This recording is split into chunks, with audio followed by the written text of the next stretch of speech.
નમસ્કાર ખેડૂત મિત્રો, જય જવાન ને જય કિસાન। આજે આ વિડીયોની અંદર આપણે એક અલગ ટોપિક લેવાનો છે, જે આપણો અનુભવ છે।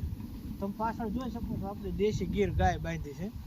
હવે ને આ કપાસ તમે જોઈ શકો છો, અહીંયા કણે આ છોડ કપાસના। અત્યારે અમે અહીંયા કણે ઉનાળે શિયાળે અહીંયા ગાય બાંધતા હતા, અને આ સાઈડમાં કોઈ કેમેરો કરો, અહીંયા ભેંસો બાંધતા જવો તો ભેંસો બાંધી અહીંયા છોડ મોળો છે, અને જ્યાં ગાય બાંધતા હતા ગાયનો ખીલો ત્યાં તમે જોઈ શકો છો કેવો એકદમ છોડ છે, મોટો નરવો, અને છોડનો વિકાસ પણ જોરદાર।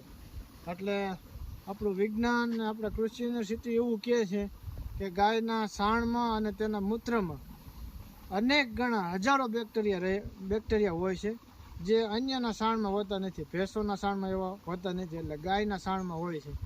એટલે ગાય રાખવાનો મેન ફાયદો આ છે કે તેનું સાણ અને મૂત્ર ખેતી માટે એકદમ બેસ્ટ છે। અને તમારી સામે લાઈવ ડેમો તમે જુઓ, અહીંયા ગા આપણે ઉનાળો શિયાળો બાંધી હતી જમીનમાં પડામાં ખીલો પાડી, અત્યારે અહીંયા ગા, અત્યારે અહીં નથી બાંધતા, અત્યારે અહીં કપાસનું વાવેતર કર્યું।